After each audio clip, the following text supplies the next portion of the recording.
I watched my cousin drop to one knee in the middle of my wedding reception. The spotlight swung away from me and Alex. The music cut. Every head in the room turned.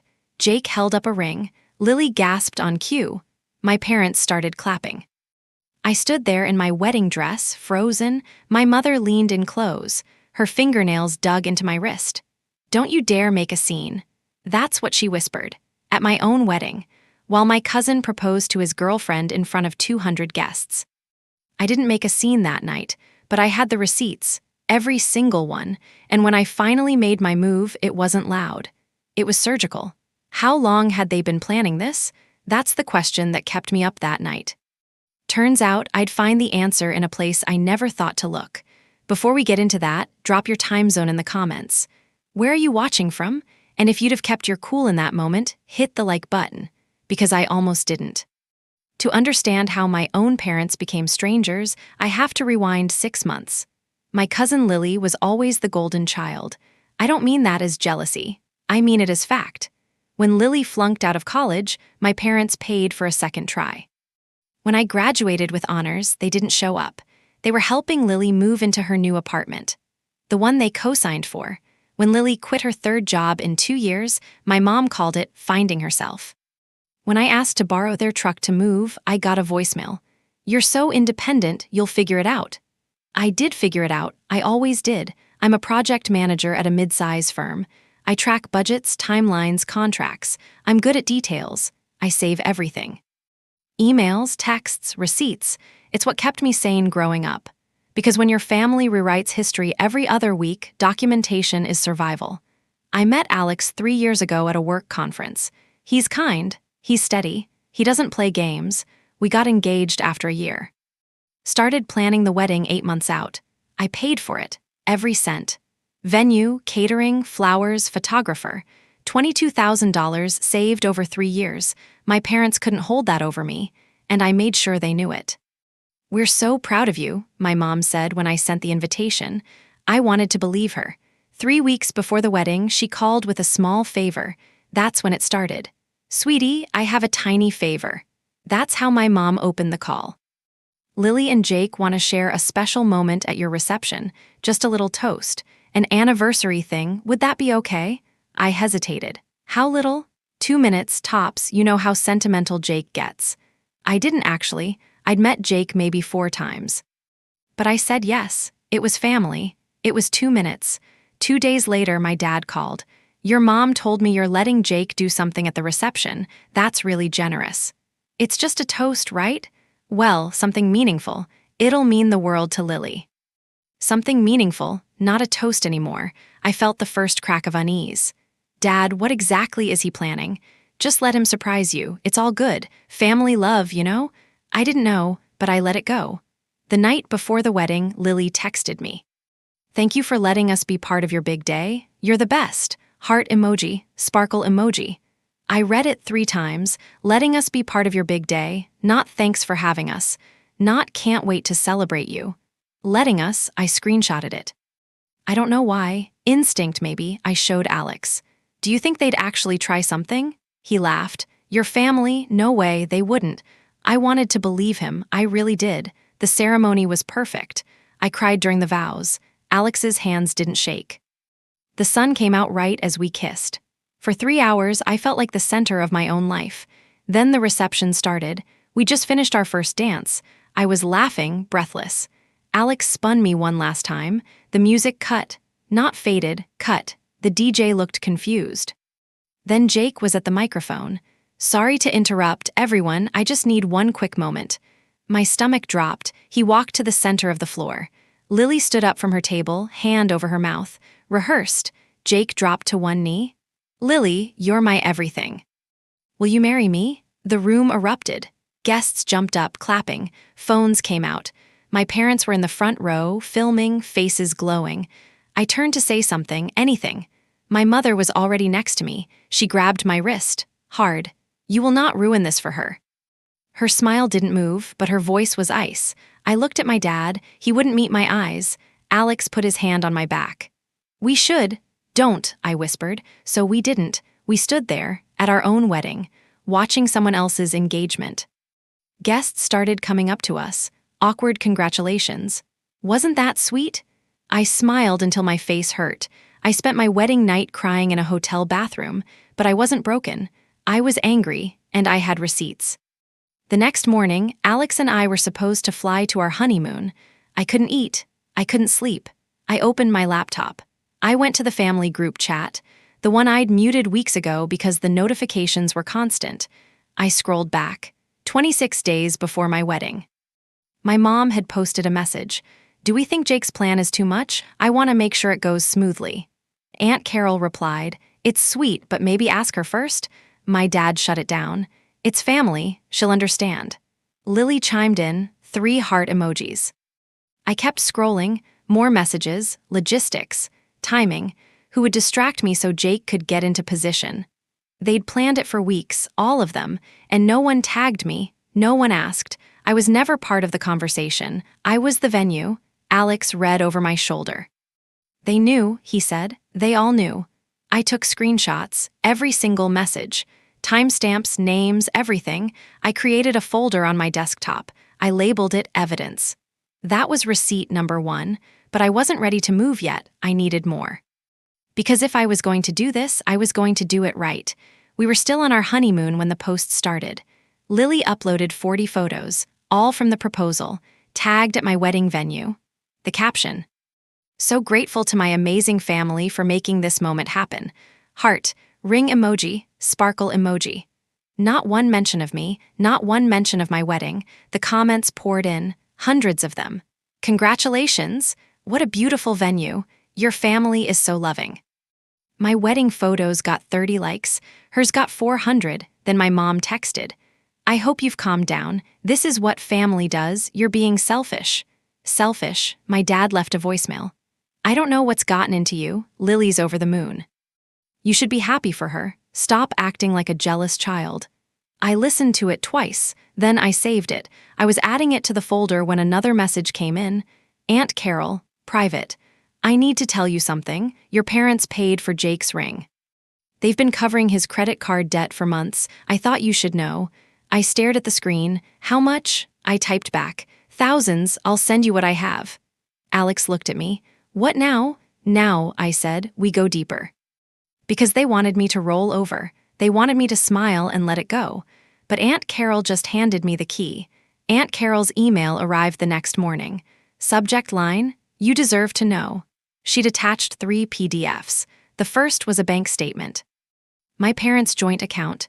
2 weeks before my wedding, there was a charge, $8,400. The memo line read, L+J engagement ring. The second PDF was 6 months of credit card payments, all to an account in Jake's name, $12,000 total. The third was an email from my mom to Aunt Carol, dated 1 week before my wedding. "Can you keep her distracted during the reception? We need Jake to get into position without her noticing. It'll be easier if she's not hovering." Carol had replied, "I'm not doing that. You need to tell her." My mom never responded. I sat there, staring at the screen. Alex read the email out loud. Twice. "This is conspiracy-level stuff," he said. I didn't answer.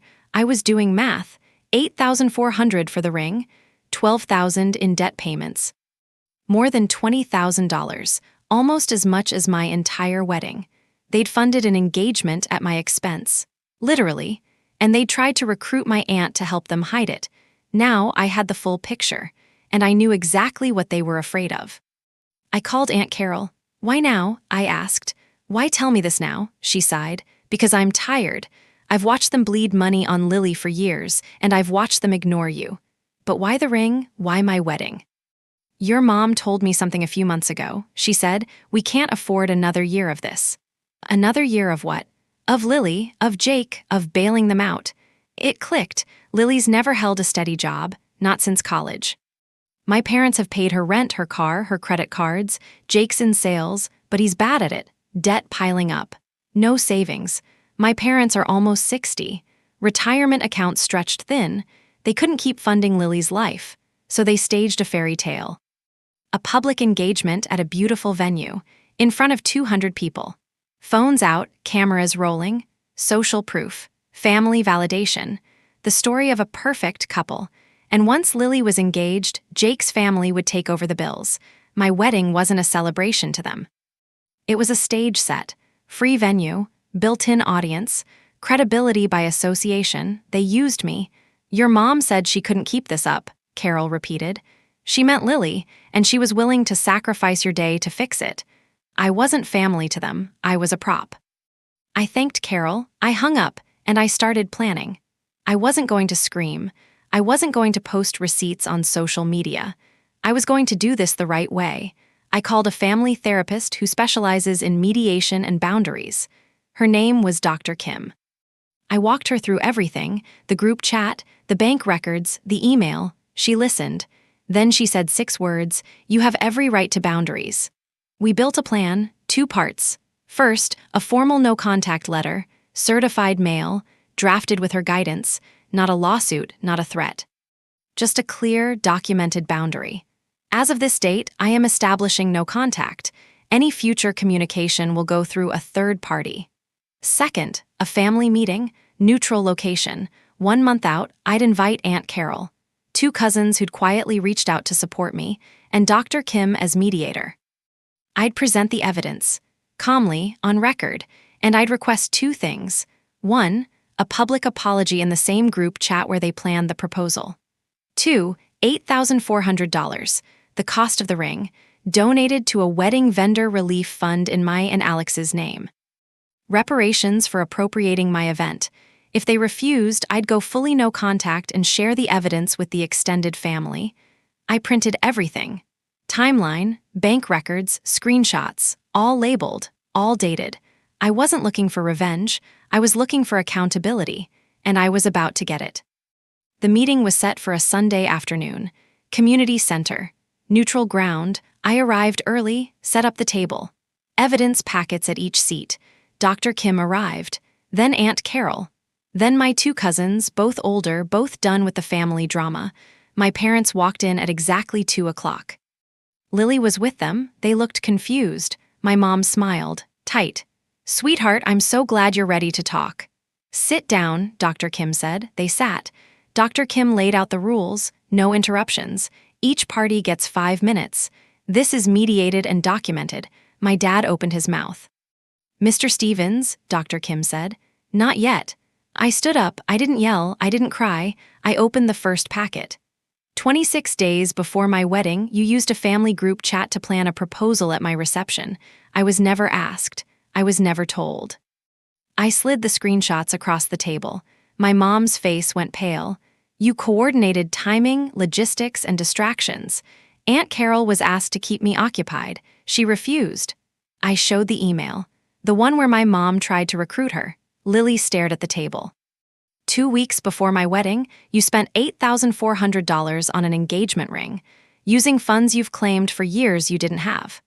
I placed the bank statement in front of my father. He didn't touch it. Over 6 months, you paid $12,000 toward Jake's credit card debt. That's over $20,000 total, nearly the cost of my entire wedding. Aunt Carol spoke. "I've watched you bleed them dry for years, Lily. This ends now." Lily's jaw tightened. She said nothing. My mom tried to interrupt. "We were just trying to," Dr. Kim held up a hand. "Let her finish." I took a breath. "I'm requesting 2 things, a written apology, posted in the same group chat where you planned this, and $8,400 donated to a wedding vendor relief fund in my name and Alex's as reparations. If you refuse, I will share all of this with the extended family, and I will go permanently no contact." Silence. My dad's face was red. "This is extortion." "No," Dr. Kim said. "This is boundaries." My mom started crying. Quiet. Practiced. 20 minutes passed. No one moved. Finally, my mom whispered, "I'll write the apology." My dad stared at the wall, then he nodded. "Fine, we'll make the donation, but don't expect us to call." "I don't," I said. Lily stood up, walked out, didn't say a word. Dr. Kim documented the agreement. Both my parents signed. I walked out of that room with a signed paper. They walked out knowing I was never their prop again. 3 days later, my mom posted in the family group chat. It was short, vague, but it was public. "I regret the hurt caused at my daughter's wedding. I should have handled things differently." 43 people saw it, including Lily. 1 week after that, I received a letter from the Wedding Vendor Relief Fund. They'd received the $8,400 donation in my name and Alex's. I framed the thank you letter. It's on my office wall. Lily and Jake's engagement lasted 2 months. Turns out Jake's family did their homework. They found out about the debt, about my parents' payments. They distanced themselves. Fast, Lily quietly removed the ring photos from Instagram. No announcement, just gone. She unfollowed me on every platform. I didn't notice for weeks. My dad never called again. Not once. My mom sends a text every few months. Holidays, mostly, generic, hope you're well. I don't reply. Alex and I stayed close with Aunt Carol. She comes over for dinner once a month. We talk about everything except them. The cousins who showed up to that meeting. We're tighter now than we ever were. Chosen family beats blood when blood forgets what family means. A few months after the meeting, I started a blog, just a small one, about boundaries, about standing up to family dysfunction. I didn't use names. I didn't post receipts publicly. But I shared the lessons. The messages started coming in. Dozens, then hundreds. People who'd been erased at their own weddings, graduations, funerals. People who thought they were crazy for being hurt.